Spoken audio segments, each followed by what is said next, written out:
Good morning. Today is the 5th. March 5th. We are just chugging right along. It's amazing how fast time passes. Anyways. And the Lord said unto Moses, Hew thee 2 tables of stone like unto the first, and I will write upon these tables the words that were in the first tables which thou breakest. Exodus 34:1. When Moses descended the mountain and discovered that his people had descended into immorality and perversion, he was filled with righteous indignation. Jehovah had revealed to Moses the doctrines, principles, and ordinances associated with the fullness of the everlasting gospel, including the blessings of the temple. But clearly the Israelites were not prepared for such lofty teachings and were unable, in their present condition, to live saintly lives. Consequently, Moses, the lawgiver, broke the tablets of stone. God then instructed Moses to prepare a second set of tablets on which God's holy order and ordinances were replaced by what we know as the law of Moses, or the law of carnal commandments. The Israelites for the next millennium and a half would live by the law of performances and of ordinances, a law which they were to observe strictly from day to day.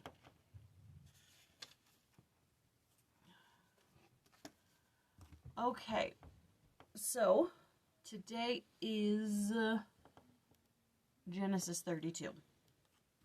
And in this, he's going to Esau.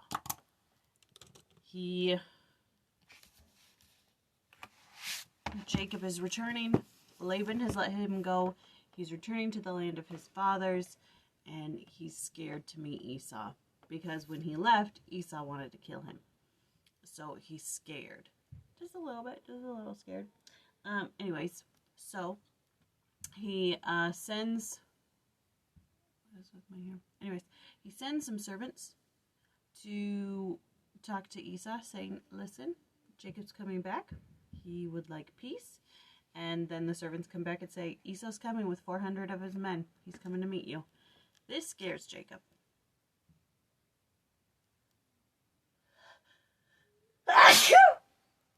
Excuse me, sorry. This scares Jacob. And he separates his household into 2 groups. He separates his herds, his cattle, his goats. He separates them and says, if Esau comes to one, then the other one can flee. So he's scared, and then he after he separates them, he goes to a private place and he prays to God, and in it he wrestles with a man. The angel, a Lord, who knows? An angel, the Lord, who knows? It doesn't exactly say, but he's wrestling with him. Now, the imagery is quite... Now, you can take it literal, or you can take it figurative, if you will. But a physical change happens to Jacob. It says... And Jacob was left alone, and there wrestled a man with him until the breaking of the day. And when he saw that he, the angel, could not prevail against him, Jacob, he, the angel, touched the hollow of Jacob's thigh, and the hollow of Jacob's thigh was out of joint as Jacob wrestled with the angel. And he said, the angel, Let me go, for the day breaketh. And Jacob said, I will not let thee go, except thou bless me. And the angel said unto him, and Jacob said unto, and the angel said unto him, see, with the him and the he's, it's hard. And the angel said unto him, What is thy name? And he said, Jacob. And then he changes his name. But the imagery of the wrestling, if we take it in the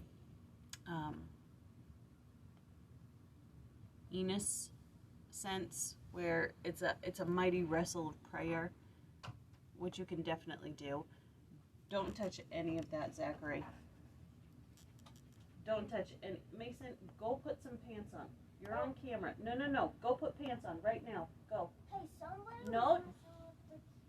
Go put pants on right now. Go. Go put pants on.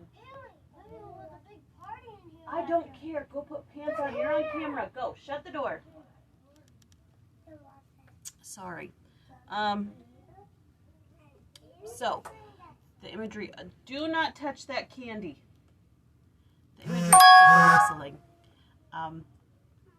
You can take it the Enos way, where it's a mighty wrestle of the soul, of please forgive me of my sins type wrestle, or the actual wrestle where he's battling with this man. It's a push and it's a pull. The kids watch a cartoon called Superbook. It's like a TBN show about the Bible. These kids who travel to Bible stories and they learn a lesson about their lives. Well, they did this episode where Jacob wrestles with a man, and it shows him actually wrestling with an angel, and they're really going at it, not like on the floor wrestling like high school wrestling, but like they've got each other in this lock, and they're really pushing against each other, and they're like, the angel's like, let me go, and Jacob's like, not until you bless me. And if we take that to the literal sense that it's saying here, and we go to the Lord and we wrestle him so much that he's like, oh my goodness, let me go. And he goes, not until you bless me. I need this blessing. I am desperate for your love, for your support. I am desperate for your blessing. I think the imagery is striking and an interesting one to think about in our prayers to Heavenly Father. If we take this physical, literal wrestle and we turn it into our prayers, our daily prayers with Heavenly Father, how often do we wrestle with Him? How often does He say, oh my goodness, could you please let me go? And you say, no, not until you bless me. I need this. You know, not that you can force Heavenly Father to give you blessings or whatever, but the fact that you're so desperate, you're like, I need this, please. Anyways, I liked all that, but then after the wrestle, after the angel touches the hollow of his thigh and like disjoints his hip or whatever, it's crazy. Like, he has to physically harm him to get away from him. You know, he has to injure Jacob so that Jacob lets him go, so that the wrestle is over. I mean, just think about that.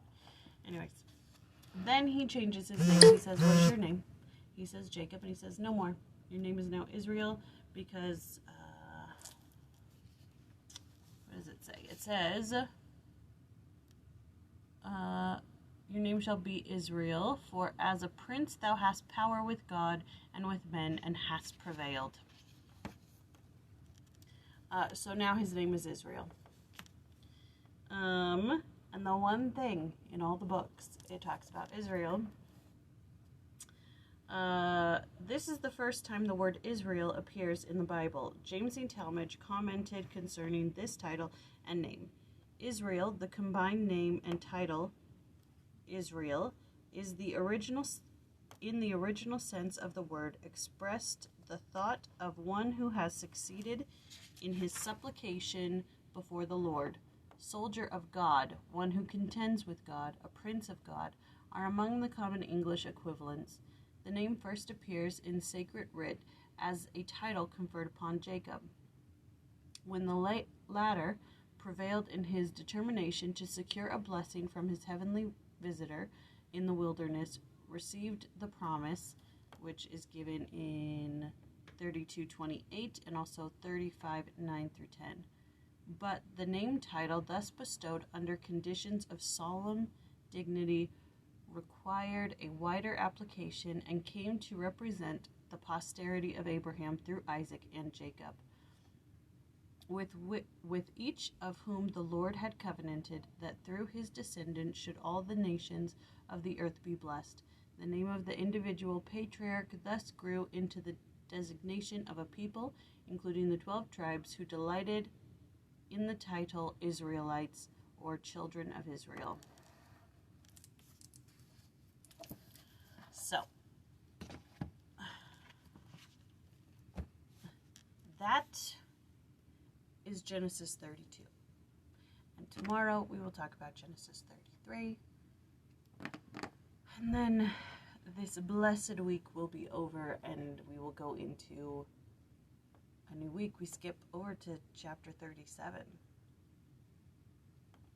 But some important stuff happens in those other chapters. But we can talk about that next week. Okay, I have to go to work. I have to get these boys under control. Hannah had a party down here and left all of her snacks down here. And so that was me trying to get them to not eat handfuls of candy first thing in the morning. All right, I've got to go. I love you very much. And I will see you tomorrow.